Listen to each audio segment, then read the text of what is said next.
वो लोग मौत को मजाक समझते थे क्योंकि उन्हें लगता था मौत सिर्फ कमजोर के लिए होती है। उनके जिस्म चट्टानों जैसे थे, बाजू लोहे की सलाखों जैसे, और महलात इतने ऊंचे कि बादल उनकी दीवारों को छूते थे। ये थे कौम आद। वो इंसान नहीं लगते थे, वो जमीन पर चलते हुए पहाड़ थे। वो पत्थरों को तराशते थे, पहाड़ों को चीरते थे, और अपने गुरूर में इतने बुलंद हो चुके थे कि आसमान की तरफ देखकर बोले, हमसे ज्यादा ताकतवर कौन है। मगर फिर जैसे ही ये जुमला फजा में गूंजा, कुदरत ने जवाब देने में देर नहीं की। आसमान सियाह हुआ, फजा बदल गई, और फिर एक ऐसी आंधी आई जो सिर्फ हवा नहीं थी, वो मौत थी। सिर्फ 7 दिन, सिर्फ 1 हफ्ता, और दुनिया की सबसे ताकतवर कौम ऐसी मिट्टी में मिली कि उनका नाम भी दफन हो गया। मगर असल खौफनाक सवाल ये है, जब ये आंधी चली तो लोगों ने सबसे पहले क्या देखा, क्या सुना, और क्यों कुरान कहता है कि वो ऐसे गिरे जैसे खजूर के खोखले तने। बस यही वो लम्हा था जब उनका गुरूर टूटना शुरू हुआ, क्योंकि अब उनके सामने न कोई दुश्मन था, न कोई लश्कर, सिर्फ अल्लाह का आजाद था। और अब जो आप सुनने वाले हैं वो एक कौम के अंजाम की वो तस्वीर है जिसे कुरान ने कयामत तक के लिए मिसाल बना दिया। जरा तसव्वुर की आंख से देखें, तूफान नूह के बाद जब जमीन दोबारा आबाद हुई तो अहकाफ के रेगिस्तानों में एक ऐसी नस्ल परवान चढ़ी जिसे देखकर आज का इंसान कांप जाए। अल्लाह ने कौम आद को वो जिस्मानी साख्त दी थी जो तारीख में फिर कभी नहीं दोहराई गई। मुफस्सिरीन लिखते हैं कि उनका एक आम आदमी भी 15 से 20 फुट लंबा था। उनकी पसलियां लोहे की तरह सख्त थीं और उनकी उम्रें 500-500 साल तक होती थी। ये लोग शेरों और चीतों का शिकार ऐसे करते थे जैसे कोई खरगोश पकड़ रहा हो। उनके कदमों की धमक से जमीन हिलती थी। ये लोग सिर्फ कदावर नहीं थे, ये इंतहाई ज़हीन भी थे। उन्होंने सहरा के बीचों बीच ऐसे निजाम बनाए थे कि वो बंजर जमीन सोना अगलने लगी। लेकिन उनकी सबसे बड़ी कमजोरी उनकी ताकत ही बन गई। उन्हें यकीन हो गया था कि उन्हें कोई शिकस्त नहीं दे सकता। वो भूल गए कि ये ताकत उनकी अपनी नहीं बल्कि एक कर्ज थी। अपनी ताकत के नशे में चोर उन्होंने एक फैसला किया, एक ऐसा शहर बनाने का जो जन्नत का मुकाबला कर सके।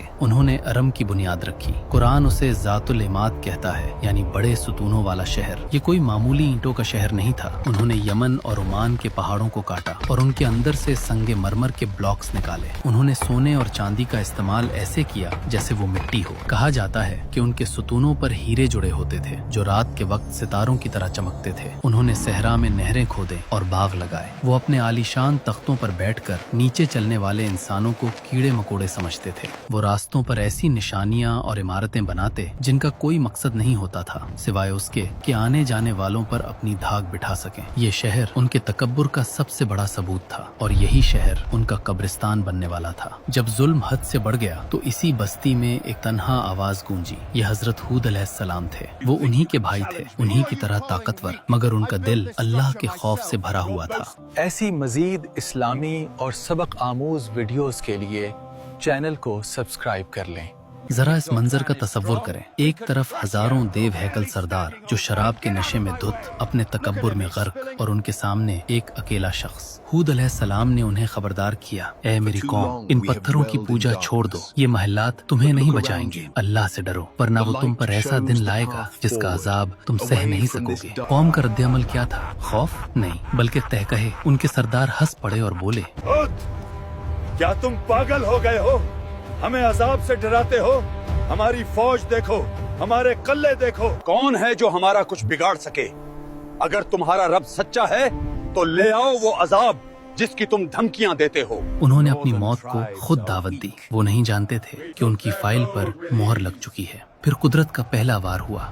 आसमान ने पानी रोक लिया। 3 साल, मुसलसल 3 साल तक बारिश का एक कतरा नहीं बरसा। वो लहलहाते बागात सूख कर लकड़ी बन गए। वो नहरें जिन पर उन्हें नाज था धूल उड़ाने लगी। जानवर प्यास से मरने लगे और इन देव हैकल इंसानों के हलक खुश्क हो गए। लेकिन उनकी अकड़ फिर भी न गई। वो अपने बुतों के सामने गिड़गिड़ाते रहे मगर अल्लाह के सामने नहीं झुके। फिर एक सुबह अफक पर एक काला सियाह बादल नमूदार हुआ। पूरी कौम खुशी से पागल हो गई। वो घरों से निकल आए, ढोल बजाने लगे, रक्स करने लगे कि देखो हमारे देवता बारिश ले आए।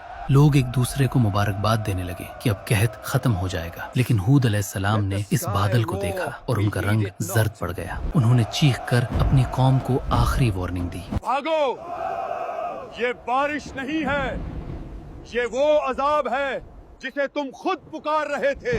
ये हवा है, जिसमें सख्त दर्दनाक अजाब है।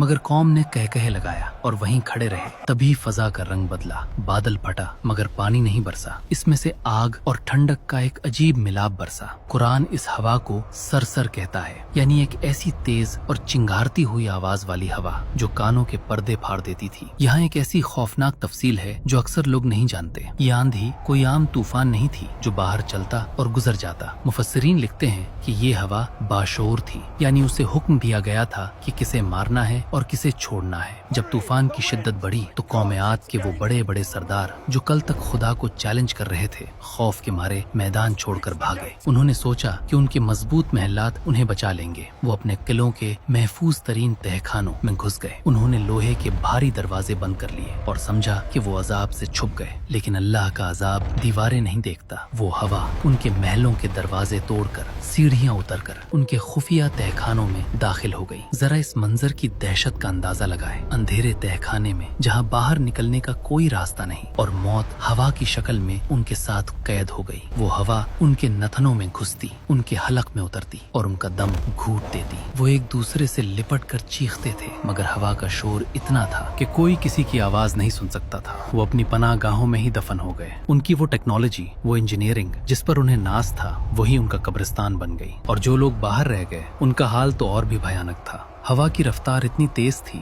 कि उसने उन 15 और 20 फीट लंबे देव हैकल इंसानों को जमीन से ऐसे उखाड़ दिया जैसे कोई माली बाग से सूखी घास उखाड़ता है। ये अजाब एक पल का नहीं था। ये कयामत मुसलसल 7 रातें और 8 दिन तक जारी रही। हवा उन्हें आसमान में बुलंद करती, फजा में एक दूसरे से टकराती और फिर सर के बल जमीन पर पटक देती। उनके सर फट जाते और भेजे बाहर निकल आते। मुसलसल 8 दिन तक सिर्फ हवा की गरज थी और कौमे आद की चीखें। ना कोई पनाह, ना कोई मददगार। जब 8वें दिन सूरज निकला तो वहाँ मुकम्मल खामोशी थी। शहर एरिम खंडर बन चुका था। लाशें जमीन पर ऐसे बिखरी पड़ी थीं जैसे खजूर के लंबे दरख्त जड़ों से उखड़ कर गिर जाते हैं, अंदर से खोखले, बेजान और गले हुए। वो कौम जो कहती थी हमसे ज्यादा ताकतवर कौन है, अब सहरा की मिट्टी का हिस्सा बन चुकी थी। सिर्फ हूद अलैहिस्सलाम और उनके चंद साथी जो ईमान लाए थे इस तबाही से महफूज रहे। बाकी सब किस्सा पारीना बन गए।